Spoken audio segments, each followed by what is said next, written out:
So, hello everyone. Good evening. Thank you for your patience as we dealt with a little bit of technical difficulties. I am Sylvina Brooks Powers. I have the distinct honor and pleasure to serve as the councilwoman for the 31st District. It covers the communities of Laurelton, Rosedale, Springfield Gardens, Brookville, Auburn, Edgemere, and Far Rockaway. This evening, we wanted to bring an important conversation to our community in partnership with St. John's Episcopal Hospital, our, our only hospital in the 31st Council District, and inform the community about what many of you are probably seeing on the news these days, and that is monkeypox. We want to be able to educate the community on what monkeypox is, what to look out for, and how to protect yourself. As many of you know, we were hit first and hardest in COVID 19 in Far Rockaway in particular. We were the second deadliest zip code at the height of the pandemic. And so we want to ensure that we are bringing the information to the community quickly, and we'll continue to inform the community in other ways as a partner to St. John's Hospital and other local health providers as well. So this evening, we have a couple of experts in the virtual building that is going to present so much information to us. We are joined by Dr. Donald Morrish, who is the Senior Vice President of Medical Affairs and the Chief Medical Officer at St. John's. Many of you probably remember Dr. Morrish from our town hall on COVID. So we're glad to see that we still have him in our community. We are also joined by Dr. Sira Madad, and Dr. Madad is a senior director for the system-wide and special pathogens program office with the New York City Health and Hospital. You may recognize her face because she is a leader in this conversation at this time and has been featured on a number of cable network news programs as well. So I thank both of you doctors for coming in and being a part of this evening's discussion. And how we will start it off is I will first kick it to Dr. Um, Moorish to introduce himself, and then Dr. Madad. And I believe Dr. Madad has a presentation to present as well. So once you introduce yourself, you should just go straight into the presentation. Great. Well, thank you so much, Councilwoman Brooks Powers. It's always a pleasure to be with you in these forums and help educate our community on monkeypox. We, as you are good partners in care to the Rockaway community. Us at St. John's Episcopal Hospital, the only inpatient healthcare provider on the peninsula, is always committed to join forces with you and Dr. Madad on these programs itself. So I am happy to be here today, and it's a pleasure to be here with the rest of the community.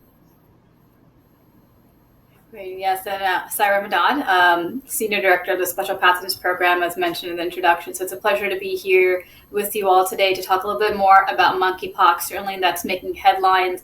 So we want to make sure you have the latest information, the best information, the latest data and science that we have, and we can answer any and all questions that you have.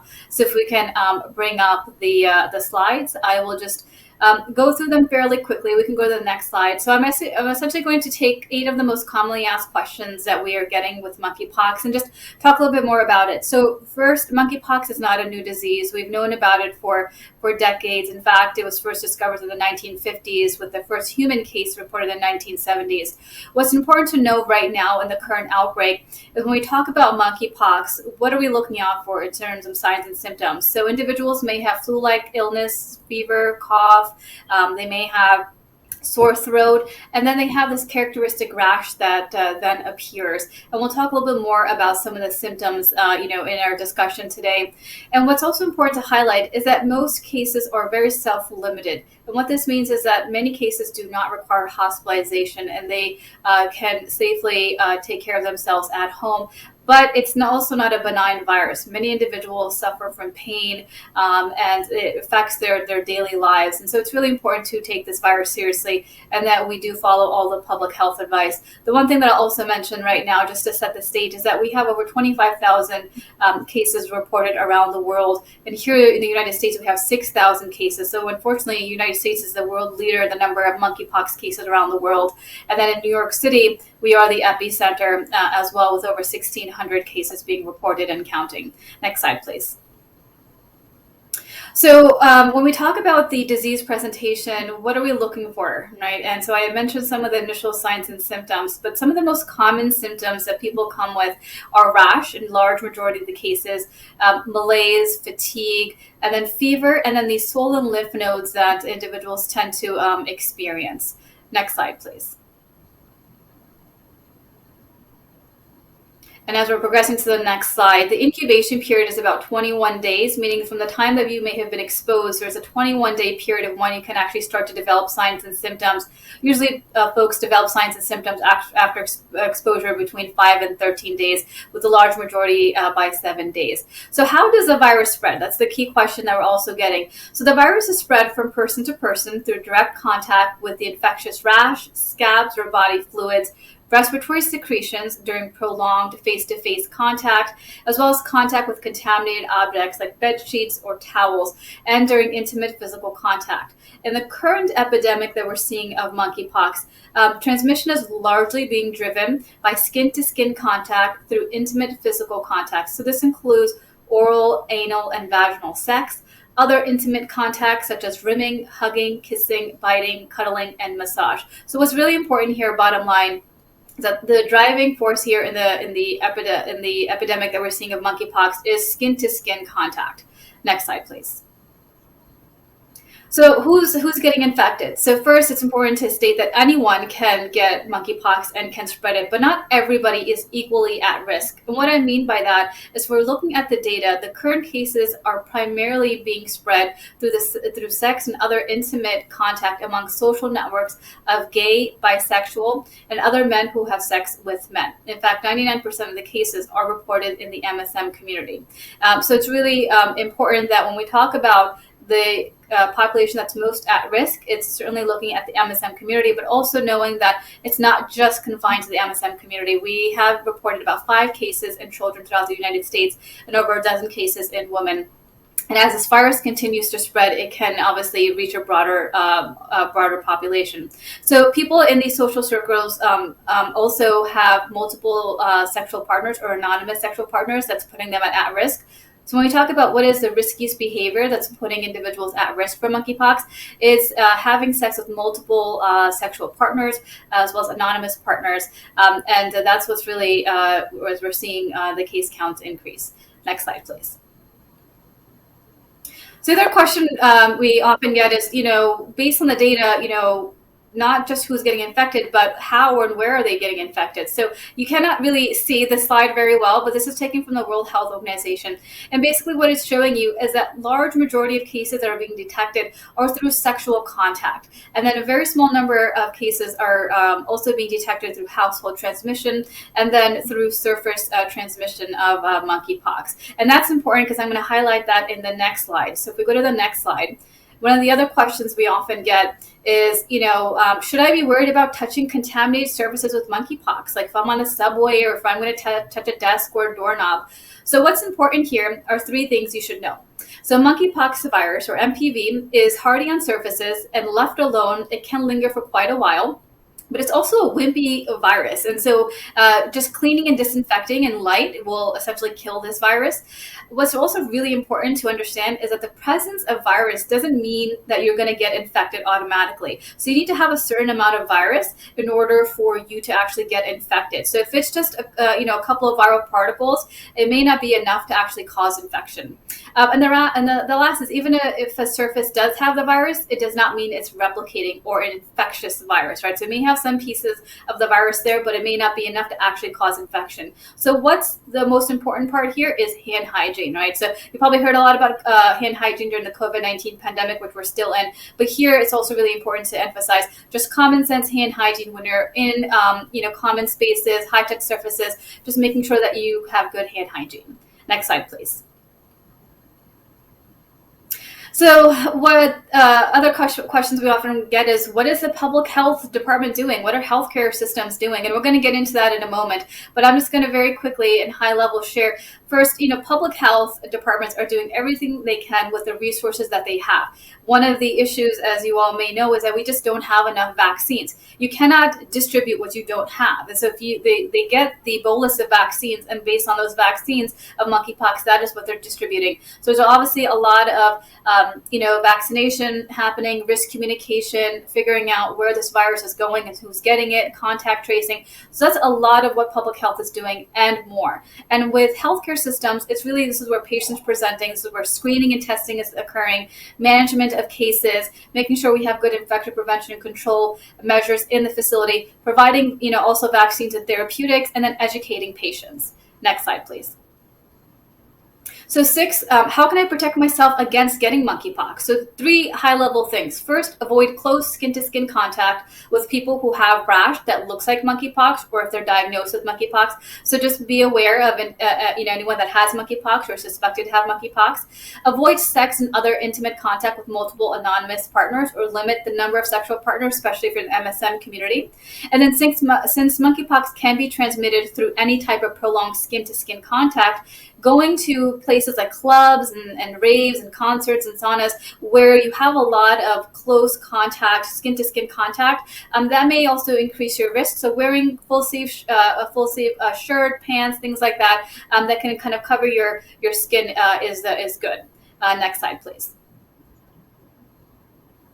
And then 7, what should I do if I've been exposed or I suspect I have monkeypox? So 3 things. First, call your healthcare provider immediately. And if you do not have a healthcare provider, if you're living in New York City or New York State, call 311 to get connected, for example, to New York City Health and Hospitals or to a virtual express care. And also, certainly, get tested. That's the number 1. So get tested. Second is avoid all close physical contact with others, including people you live with.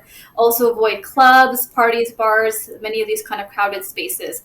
And then 3, making sure that you are going to credible sources. So certainly going to your city health department's website, which constantly posts the most updated information. Next slide, please. And then lastly, the question here is, who's eligible for monkeypox vaccination? So as I mentioned, New York City and New York State is constantly getting small boluses of monkeypox vaccine. So CDC recommends vaccine for people who have been exposed to monkeypox and people who are more likely to get monkeypox. So this includes people who have been identified by public health officials as having contact with somebody that has monkeypox.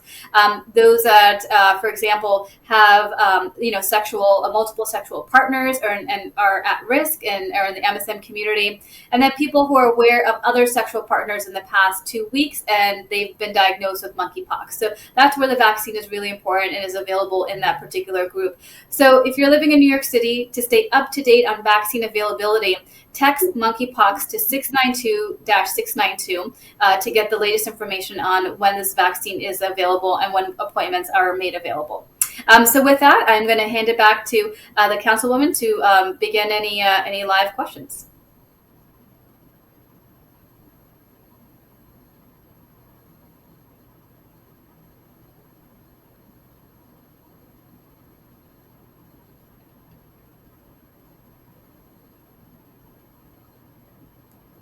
There we go. Technology is such a great thing.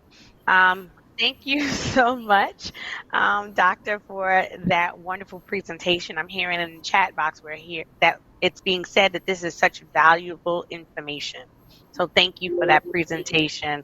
But I would like to encourage everyone to begin putting your questions in the chat. As I've said before, when we've done these type of town halls, when we have the experts here, let's ask the questions so we get the factual information so that it's not based on myths or rumor mill, and so that we know how to properly protect ourselves. And as a result of protecting ourselves, we're protecting our community. So I will read the first question, and then I'm going to also give Dr. Morris an opportunity to add anything he may feel to the presentation that we just heard. But the first question in is specifically, how has this had an effect on the people of the Rockaways in terms of percentage of people, etc.? And I think this is a perfect pivot to Dr. Morris to be able to answer that question.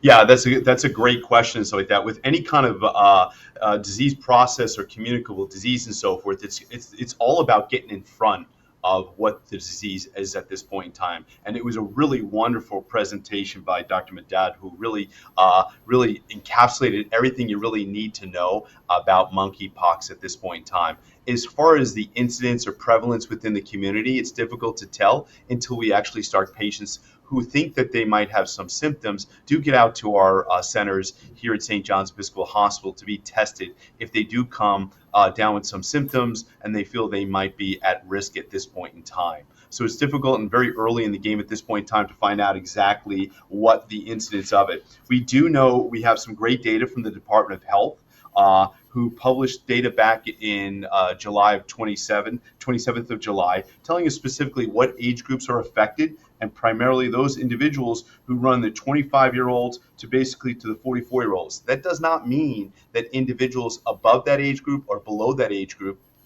are not affected, but primarily those individuals are being affected. The male gender obviously is about 98 to 99% being affected at this point in time.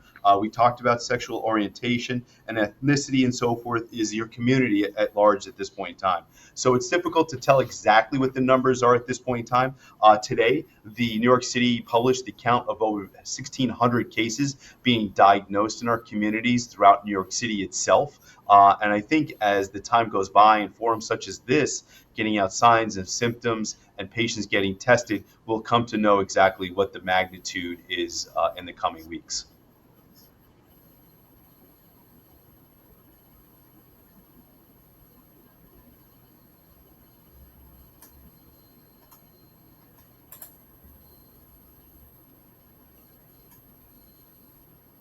Thank you so much for that, Dr. Morris.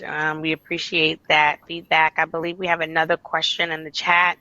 How can we distinguish an allergy and rash versus monkeypox? And I'm so glad that this question got asked, because on social media a few days ago, there was a case where someone recorded a subway rider, and she had what appeared to be bumps, but it was in fact skin tumors that she had.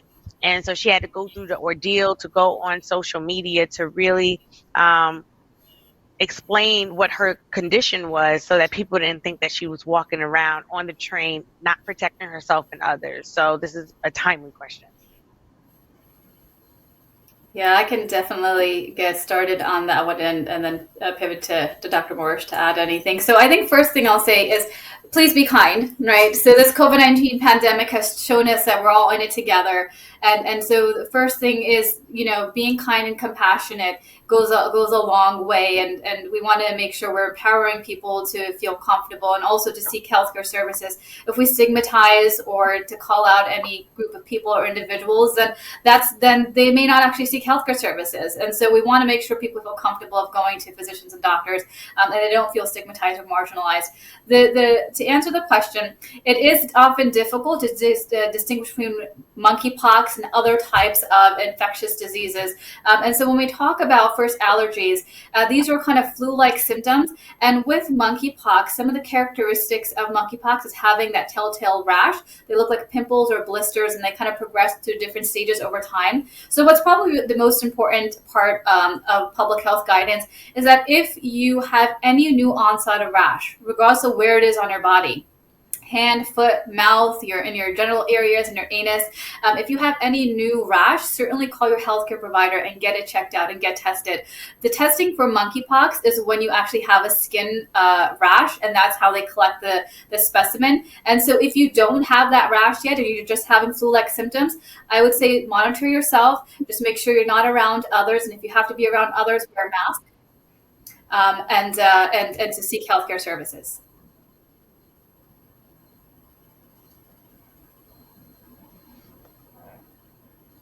Thank you so much for that, Dr. Madad. And Dr. Morris, do you have anything that you'd like to add as well?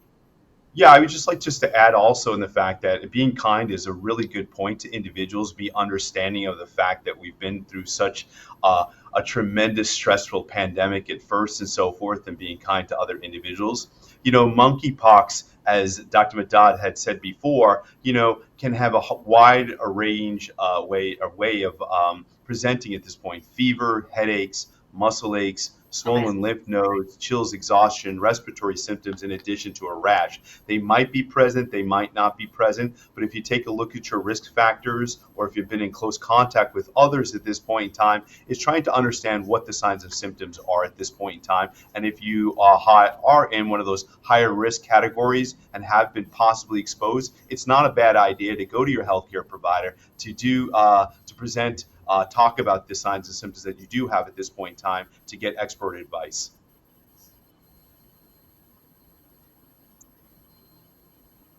Thank you so much for that addition, Dr. Morris. And we have another question. What is the name of the monkeypox vaccine? So there's several different names of monkeypox vaccines. There are two major categories. The first one is ACAM 2000, which is one of them, and the second one is Jynneos. And Jynneos has two other names associated with it. It's Ambumine and Imvanex on both of those. So you might be here each one of those. There are two dosage vaccinations that are given. One is given one day, okay, and then the next one is given 4 weeks apart from the initial dose itself. These are being provided at specific locations, and probably Dr. Madad has more information on exactly where they're being provided at this point in time to be most efficacious in the communities. Thank you for that response. And I encourage folks again, if you have questions, please put the question in the chat box. This is the opportunity, this is the moment to ask all of the questions that you have. And as we wait for others to drop their questions in, I have a few questions that I've been asked and would love to know the answer as a local elected official in terms of what we're saying to constituents. And so, first, where should New Yorkers go for information on the monkeypox outbreak? So, where is the current up to date information going to be? I would say the number one place you should look for is your local information, right? So it's really great to go to CDC that gives you the national snapshot of where we are as a nation, where are we headed, what have we learned. But to know what your risk is, given if you're in a local community here in New York City, is go to your local health department's website. And so, for example, the City Department of Health has a really great website that breaks down the number of cases by borough. So, for example, just as of yesterday, as they updated it, the borough with the highest number of cases of monkeypox is Manhattan, and that's followed by Brooklyn, then the Bronx, Queens, and then Staten Island. It also gives you the gender, the race. It tells you, what to expect as things are evolving and changing. They keep the most updated information on there, FAQs, things like that. So I would say go to your local health department's website, go to the CDC website, and then also speak to your provider and other experts that are versed in this field that you trust and know that they're providing you factual information. No, and thank you for that. And in terms of the statistics that you're seeing, it's good to know how the boroughs are faring off. And I know earlier you mentioned in terms of the age that has mostly been reported on, but what have you seen in terms of the racial breakdown? Yeah, So the that's a Department really, really great question. Yeah, go ahead, Dr. Marsh. Go right ahead. Yeah, I have the Department of Health does put out statistics, and I agree 100% with Dr. Madad. And go into a local repository of information and so forth. As a local health department gives a lot of this information here at this point in time. As we see in overall New York City itself, the Hispanic Latino community has a 35% incidence of it. White non-Hispanic 31%, and 16% of Black, African, non-Hispanic Americans and so forth at this point in time have been diagnosed. So they give very specific information about the populations itself. And more information to us obviously helps us understand the process and who is being affected by it most. No, and I'm glad that this data is being captured on the front end. I know, in the beginning of COVID, it was a lot to get information. So I think we got a lot of lessons learned from COVID-19. I think we have another question in the chat box. Yes, we do. Can you repeat the symptoms of monkeypox again, and how long does it last? Yeah, sure, I could take that again and so forth. Once again, you remember each individual is variable with what their presentation is going to be. The signs and symptoms of monkeypox can include, but doesn't necessarily need to include fever, headache, muscle aches and back aches, swollen lymph nodes, chills and exhaustion, any kind of respiratory symptoms. In the day of COVID, Mhm. it's always hard to say. Sore throat, nasal congestion, or cough, okay?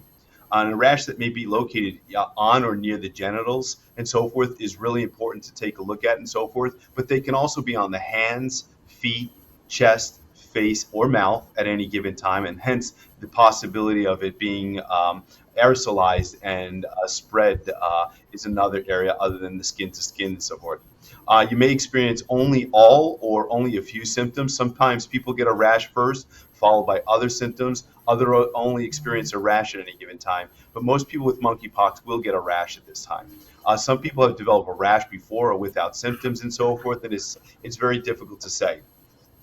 Monkeypox symptoms usually start within 3 weeks of exposure to the virus. If someone has flu-like symptoms, they usually develop a rash between 1 to 4 days later.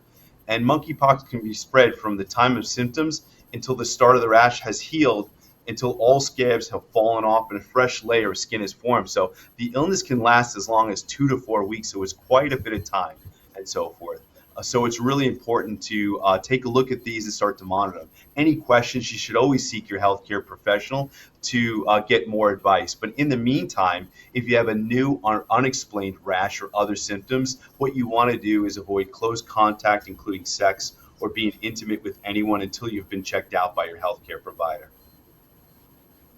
Thank you, Dr. Morris. Also, if folks who have questions, be sure to put your questions in the Q&A, not the chat. So again, put the questions in the Q&A and not the chat. And as we wait for a couple more questions to come in, oh, we have another one that just came in. Can you get monkeypox more than once? Dr. Madad, you want to take that one? Yeah. Yeah, that's a great question. So, what I would first start by saying is that, as you know, with this monkeypox epidemic, we're learning more and more about this virus, even though it's not a new virus. But given, the recent outbreak and its atypical presentation, we're learning more about this particular outbreak. And so, what we know so far is that once you get monkeypox, you certainly do have a time where you are not at risk for reinfection. Now, that may change, after a certain period of time. We don't know whether that's months, years, or a couple of decades, but we do think that the immunity is going to be robust and that you won't have, a high risk of reinfection. When we talk about the vaccines that are currently available, what's probably also important to understand is that these vaccines are certainly, really great in the limited data that we have available, but we also don't have enough data to show the real world robustness and how they're preventing infection. And so as we learn more about this virus, we'll certainly share more information. This is where it's really important that you go to credible sources so that way we can share this information with you all as the epidemiology and the dynamics of this virus continues to evolve.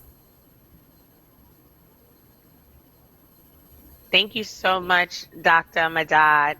Another question I have, which is one that I personally would like to know the answer to, in addition to people in the community, what they've asked of me as well. So COVID has been especially devastating among more vulnerable populations, seniors and older adults, people with disabilities, communities of color, which we already spoke to, and so on. Are these populations also particularly vulnerable to monkeypox?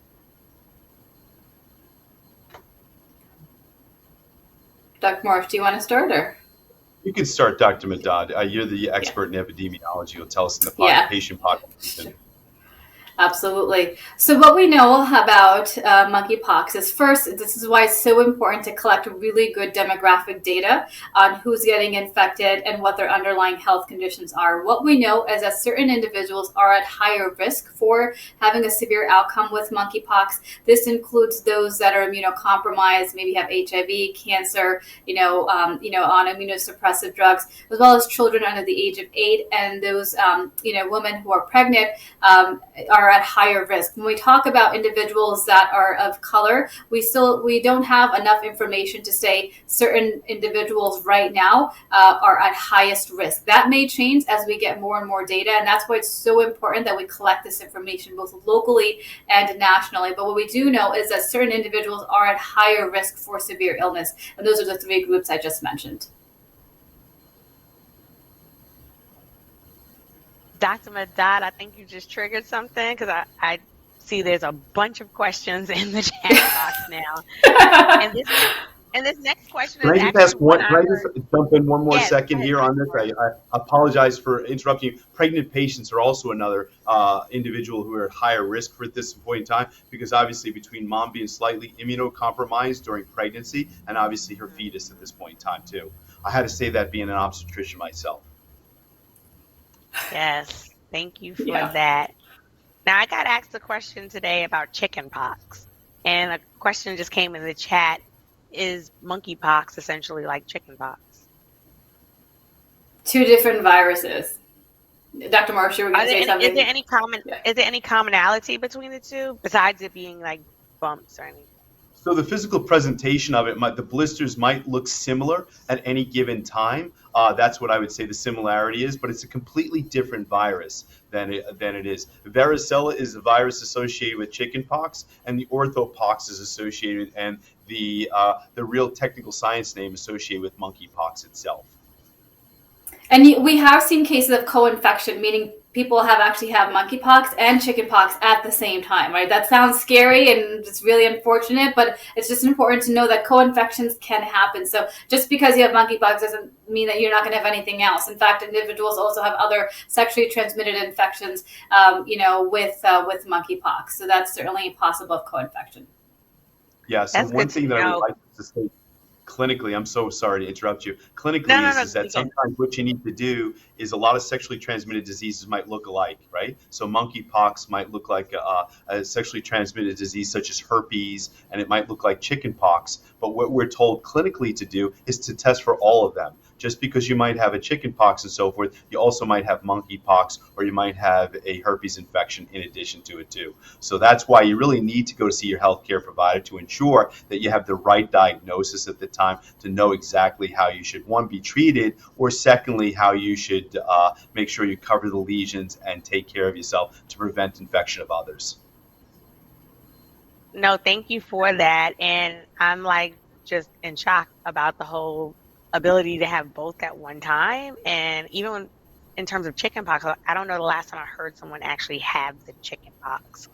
But the Mhm. next question, moving on, because in the interest of time, we have a number that we want to be able to get to. Is there a rapid test to confirm monkeypox? No, right now it's a PCR test. Like we have to go in, get your skin swabbed, and then it goes to a lab, and then you get the results after anywhere from 2 to 4 days. Now doesn't mean we don't have rapid tests that are in the making. That's certainly being considered right now, and that's something that we need to certainly put more research and dollars into to have a rapid test for monkeypox for convenience. For folks to do it in the convenience of their own home. But right now, what's commercially available is you have to actually go and get the test, and it's a PCR, just like what you've been doing for COVID when you go into the hospital, for example. Thank you for that. The next question. What kind of testing is done? Blood, wound culture. But Dr. Madad, I think you said that it's a testing of the skin. Yeah. As a follow-up question to that, would someone need to go to their dermatologist, or is it their general doctor to get tested for this? So you can go to any center, here at St. John's Episcopal Hospital, you can go to our outpatient clinic itself. They can be seen by a primary care. What's always important to tell is that when you first enter the area itself is to try to, talk to them discreetly when you make your appointment and so forth to ensure that you get in to be seen and take certain precautions. It's covering lesions before you come in, and not just because, people might know you have another condition. It's to protect yourself and protect others at this point in time. But you can go into offices, our primary care offices or emergency department has the capability to swab the blisters at this point in time, or the skin lesion itself, and make the diagnosis. Thank you for that. Going on to the next question.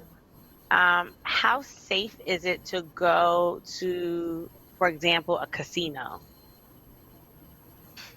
Yeah, so if you're going to any, and this is a great question, right? Because this is our day-to-day lives, right? People go to casinos, they want to go to parties, they go to concerts, perfectly fine, right? We're in the summer and we want to enjoy ourselves. We've lived through 2.5 years of this pandemic. So what I would say is that if you're going to any type of gathering where you know you're going to be close to anybody, you want to wear full sleeve clothes, right? You want to make sure you're limiting your skin-to-skin contact with other individuals, and that you're mindful of where you're placing your hands, right? So if you're touching the bar, you're touching the table, you're touching common spaces where people are touching a lot, just be mindful of not touching your mucous membranes, do good hand hygiene. And we're also in a time of COVID, right? Cases are high, so wear a mask. Thank you, Dr. Madad.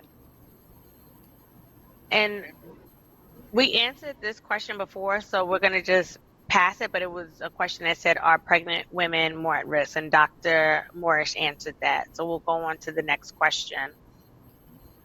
Would having the monkeypox virus pose a greater risk for a person to contract the virus like shingles in the future?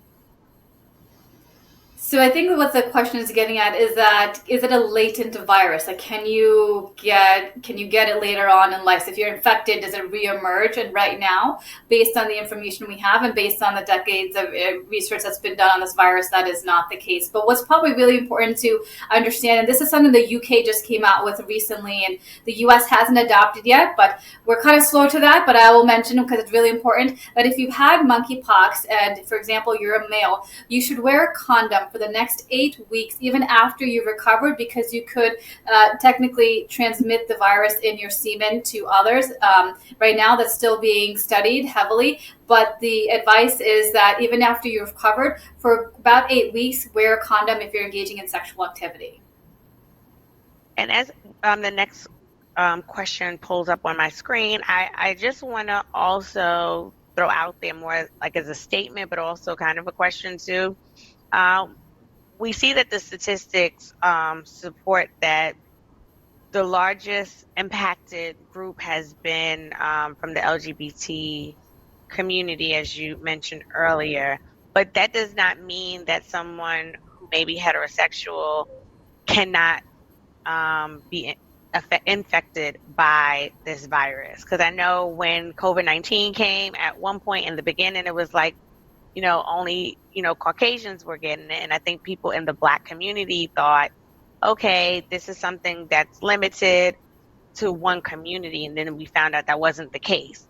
And so in this space, I think it's important for us to underscore that everyone could be vulnerable in terms of the type of contact you have with someone also, right? Yeah, that's an excellent point.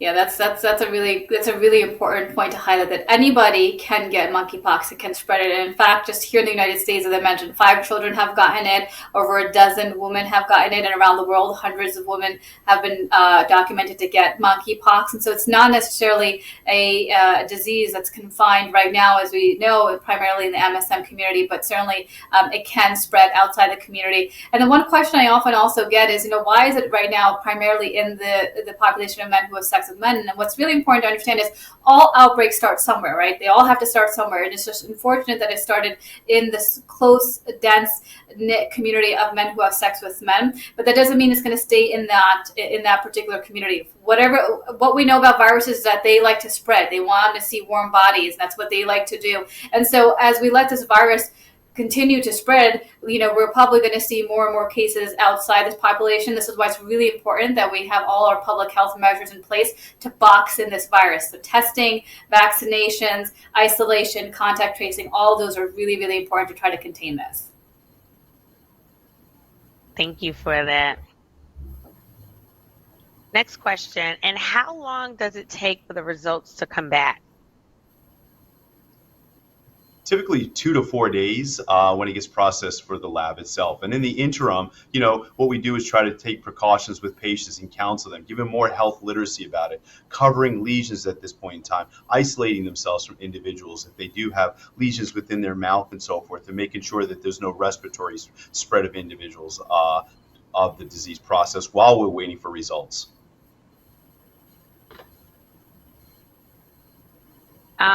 So I just also, as we pull up another question, want to let everyone know this presentation is going to be made available on St. John's YouTube page.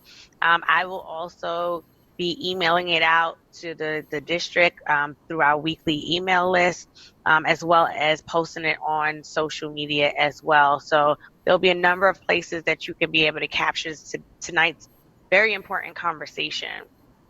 And so we're going to answer one more question before we wrap up in the interest of time. I thank the doctors in advance for going a little bit over to make up for our technology challenges.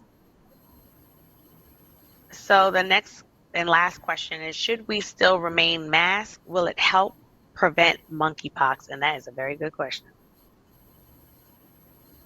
Yeah, I can certainly start. So when we talk about for monkeypox first, the way that we know that it transmits, as I mentioned, primarily we're seeing through skin-to-skin contact, but an individual can have a lesion in their mouth, and when they're talking, they can spread those droplets to others. And this is where, if you know someone is infected with monkeypox, them wearing a mask and you wearing a mask is going to help prevent that transmission of monkeypox virus to one another. And so it's really important to wear a mask in that context, as well as if you know somebody's infected with monkeypox, trying to obviously avoid a contact with them, but certainly wearing a mask is going to help with that. I will say also, because we're in the time of COVID-19, certainly wearing a mask is going to help prevent you from getting other viruses as well, right? So obviously COVID-19 is one. We're going to be approaching flu season soon. So when we're in times of high community transmission, which we are now, it's just a good practice for yourself. This is all about you. You want to keep yourself safe and obviously your family members safe too. And so that's a good practice just to do. Thank you so much for that. And again, thank you so much, Dr. Madad, Dr. Morish, for being a part of this important conversation. As I was seeing these state of emergencies coming, I knew that we had to create space to inform the community about it, and educate them. So we've been posting things on social media. The New York City Council had an outreach event in Kew Gardens a couple of Fridays ago, and my colleagues are all busy trying to make sure that we are doing all that we can. And so I want to make sure that the 31st Council District is fully aware of this new emergency that we have, this new health emergency that we have, what resources are available. Please know that we have in our community St. John's Hospital, we have the Joseph Piedabo Health Center, and you have your primary care physicians as well. So talk to a medical professional. Do not rest on things that you hear that may not be from a medical doctor, in order to be able to protect yourself and the community. So I'd like to give an opportunity to both doctors to give any closing remarks. Great. Dr. Madad, I'll start with you and then go to Dr. Morish to close us out. Yeah. Perfect. Well, first, thank you so much for the opportunity to speak with everybody and to share factual information. We know that we're living in an age where there's just so much information all around us. And because we're, again, in an evolving situation where we're learning more about this virus and this transmission-based dynamics, it's just so important that we are able to share the latest information and to address your questions. So thank you so much for joining today and for asking these really important questions, because there's no such thing as a stupid question. Thank you. And Dr. Morish. Great. Thank you, Councilwoman. This is a great forum, and thank you, Dr. Medad, for giving us so much great information on it. Like all have said and so forth, the health literacy around monkeypox is super important to everyone in our community at this point in time, and having forums such as this of knowledge and so forth can seek care in local community hospitals and local ambulatory areas such as St. John's. We're very pleased to be here. And if you have any questions as far as signs, symptoms, where you think that you might be infected, please come forth and don't feel like stigmatized by any respect. Come and seek treatment and diagnosis. Thank you, Dr. Morris, and thank you, St. John's Hospital, for once again filling in the gap, speaking and being our experts, as always, always willing to share information with not just your own patients, but the broad community. And thank you to those behind the scenes making this happen, from the technology people to Renee Hastic-Modes to my Chief of Staff, Sydney Renwick. We thank you all for all of the work that was put into making this evening's town hall.